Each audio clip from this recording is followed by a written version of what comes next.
Within the next 5 years, we have the commitment from our management that we would like to bring prosperity here.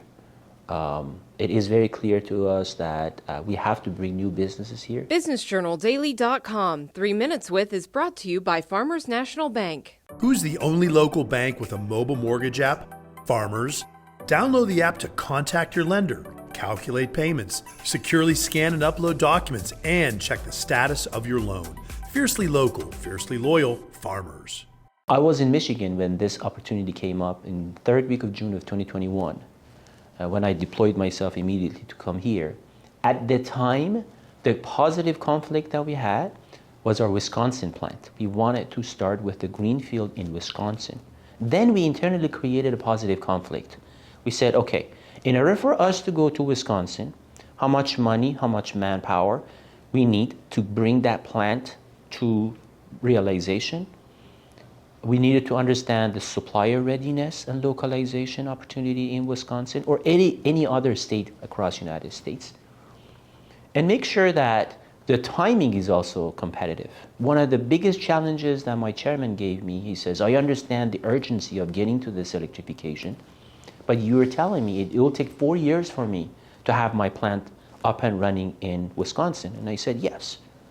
So that's one option that we were considering, a different state than Ohio. And by the way, any other state was the same. The second alternative was we come in and find a brownfield, and it just happened that this plant was available. There are 3 criteria that we had, main criteria. The first one was the location of this plant. This is a very premium location, and we realized that from proximity to the airports, the highways, and understand that once we are in full production, we can basically import and export goods, and also people can get in and out of the plant easily. The second one was ready people. It is impossible, it was impossible, and it will be impossible for anybody to come in and find 400, 500 readily available people who are skilled with the experience to build not only cars but electric vehicles. We took that over, and that was the biggest asset, by the way, that we made here. Everybody talks about the building and the equipment. No, people were the biggest asset we took over.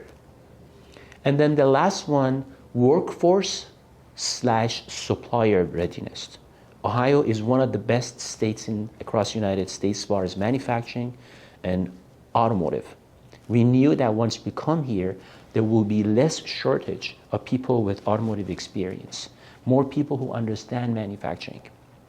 So combination of those top 3 reasons were the primary reason that we won the internal conflict and battle between Wisconsin and Ohio. And we decided to come here and invest in this plant.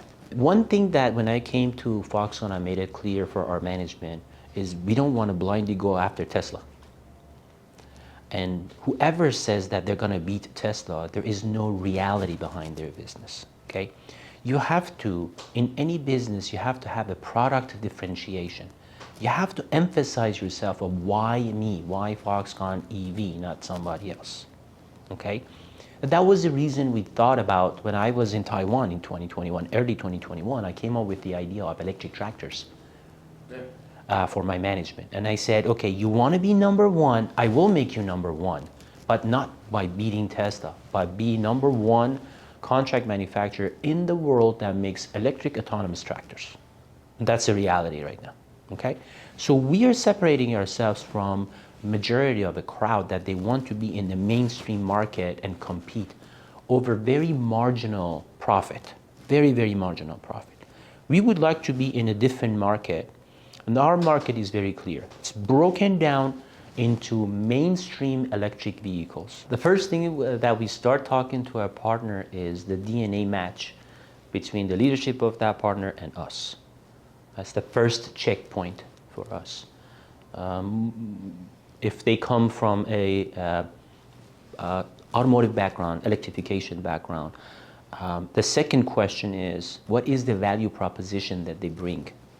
We don't want to get into a business knowing that at the end of the day, we cannot sell the product. So we need to make sure that we vet out the go-to-market strategy and competitiveness of that product from cost, from reliability, from quality, durability. We need to do a complete market search ourselves independently of the partner to make sure that this product can be sold. So that's the second point. The last part is the financial and commercial sense of that product. We don't want just to advertise that we're building hundreds of thousands of vehicles and we are hiring 10,000 people, but if there is no profit for us. So we have to make sure that the segment of the vehicle, if you remember the work stream that I was talking about, within the segment, it is okay if we get something that it is lower volume. It is okay, instead of hiring X number of people, we hire a Y number of people. But at the end of the day, it is a product that it is sustained and it can bring and generate healthy revenue for the community here, rather than just an emotional decision of a number game. We don't want to be in that number game. So because of that, the process of diligence takes a little longer for us than others. We are a contract manufacturer. The flexibility is also very important. We have to demonstrate to our partners that we understand the voice of customer and we can understand how to translate that voice of customer to the product that is going to make our partners successful, which in turn is going to make us successful. Within the next 5 years, we have the commitment from our management that we would like to bring prosperity here. It is very clear to us that we have to bring new businesses here. So you will hear from us further announcements once we go through that vetting process of partners on which vehicles, which applications, which customers we would like to work with. So within the next 5 years, the objective is very clear for us. Additional businesses, hiring additional people, train our people, and then just grow. BusinessJournalDaily.com. 3 Minutes With is brought to you by Farmers National Bank. Who's the only local bank with a mobile mortgage app? Farmers. Download the app to contact your lender, calculate payments, securely scan and upload documents, and check the status of your loan. Fiercely local, fiercely loyal, Farmers.